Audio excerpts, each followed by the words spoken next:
Hello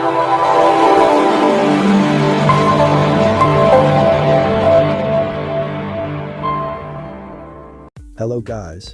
Welcome to Tech Predator. Samsung Galaxy S22 series is just around the corner, but the company isn't quite done with its 2021's Galaxy S21 series.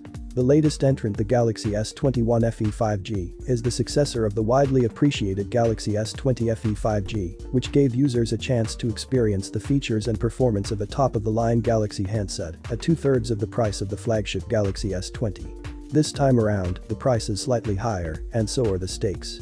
The Galaxy S21 Fe 5G fights the likes of the OnePlus 9 RT, Vivo X70 Pro, OnePlus 9, iPhone 12, and other handsets price bracket. These handsets are the true flagship killers, since they very closely replicate the performance of top-tier smartphones in almost all aspects at a reasonable price difference. We used a Galaxy S21 Fe 5G to test out its performance as a daily driver. Here's what we found out. If we look at its design, minimal yet impactful. The S21 Fe feels like a blend of two galaxies, the Galaxy S20 Fe and the Galaxy S21. Samsung engineers took the camera module of the S21, sans the metal cladding, and strapped it on the plastic back of the Galaxy S20 Fe. The result is a minimal-looking handset with an aesthetically clean back panel. The rear side has a soft matte texture that feels good to touch and attracts no fingerprints at all. Now, if you compare the look and feel of the Galaxy S21 Fe with any of its competitors, 2021's OnePlus 9 series devices, Vivo X70 Pro, or the newly launched OnePlus 9 RT, the handset feels less premium for its price. The all-glass and metal build of the competitors give them a more upmarket feel that the Samsung Galaxy S21 Fe lacks. While looking at its build quality standards, the Galaxy S21 Fe lacks the premium construction of its siblings. There's no compromise in terms of build quality and durability. Overall, I like the design of the Galaxy S21 Fe. It feels elegant, and this olive green shade is very unique. Some users also has a lot of questions about display, so the display has received some fine upgrades with the new model. The S21 Fe uses a 6.4-inch FHD Plus Dynamic AMOLED 2X display, which is vivid and offers excellent clarity. Text, graphics, and animations look super crisp and colorful, both indoors and outdoors. Samsung's modern AMOLEDs are also excellent screens for video playback and gaming. The one on the S21 Fe has HDR10 Plus support that makes it perfect for binge-watching content on all platforms. S21 Fe also got 120Hz refresh rate and Gorilla Glass Victus. The flat screen is very responsive and fluid thanks to the 120Hz refresh rate support. Scrolling your Twitter, Instagram timeline and browsing web pages is a joyous experience. As far as the panel's durability is concerned, the screen has a layer of the Corning Gorilla Glass Victus, which protects against scratches and major damages. Overall, we don't have any complaints about the display. It is easily one of the best displays you can find on a smartphone at this price point. After this, users are also heavily concerned about camera hardware that is almost best for the price. The Galaxy S21 Fe boasts a familiar triple-lens camera featuring a 12-megapixel dual-pixel autofocus-enabled ultra-wide camera. This lens has the largest aperture, f1.8, in the setup and is optically stabilized.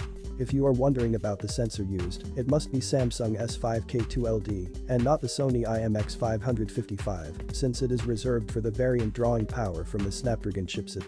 The second lens is a fixed-focus ultra-wide-angle sensor of 12-megapixel resolution, f2.2, with a wide field of view of 123 degrees. The third and the last lens in the setup is an 8-megapixel OIS-enabled telephoto sensor with a comparatively darker f2.4 aperture. Similar to the last year's Fan Edition handset, it also outputs upscaled 12-megapixel images. You also get 3x optical zoom and 30x far-field zoom.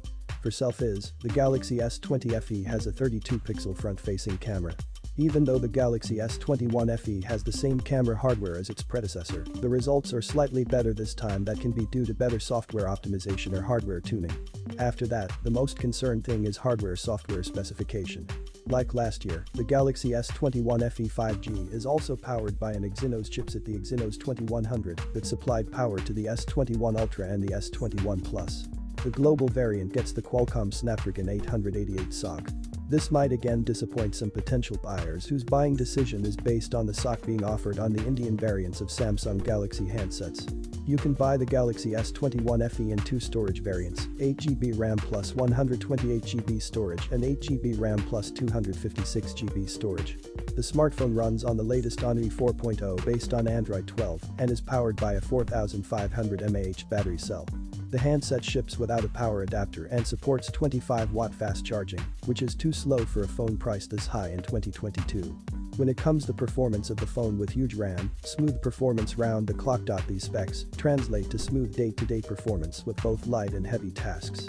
The handset never felt slowing down with the number of apps running in the background. You can record 4K videos, run multiple apps, and play the most demanding games, such as the COD Mobile, Battlegrounds Mobile India, graphics defaults to smooth and extreme, and Marvel's Future Revolution run without any major performance issues and glitches. The in-game graphics look super vivid, but you might experience some fluctuations in FPS and minor heat signatures with the continuous gaming. The Galaxy S21 Fe's 25-watt fast charging can test your patience. But keep in mind Samsung is lacking in fast charging innovation. For instance, the recently launched Xiaomi 11T Pro's 5000 mAh battery takes just 22 minutes to recharge to 100%. It's time Samsung starts stepping up things in the fast charging domain too. We are eager to test the fast charging on the upcoming Galaxy S22 series. However, in my opinion the Galaxy S21 Fe is a good overall smartphone but could have made more impact if it had launched earlier. The timing seems a bit off in 2022, with stiff competition from BBK Electronics, OnePlus, Oppo and Vivo, and Xiaomi. Moreover, the Galaxy S22 series is around the corner, and it makes sense to wait for the new handsets, as they expected to bring some excellent upgrades. But if you can't wait for Samsung to launch the new flagships, the Galaxy S21 Fe is worth considering. It brings the goodness of the top-end Galaxy smartphones, such as a great display, wireless charging, good camera, IP68 rating, and solid day-to-day performance at a considerably lower price point. However, I still believe Samsung could have priced it well in India, since the competition isn't shying away from matching the specs and performance at a lower price. The smartphone can be purchased in two storage options, 128GB at Rs. 54,999 and 256GB at Rs. 58,999. If these prices look a bit too high, you can go with the last year's Galaxy S20 Fe, which is still a very good deal in 2022. The OnePlus 9 RT is another decent option to consider for a good overall value for money smartphone. Hopefully this video was awesome to you. Thanks for watching. Goodbye.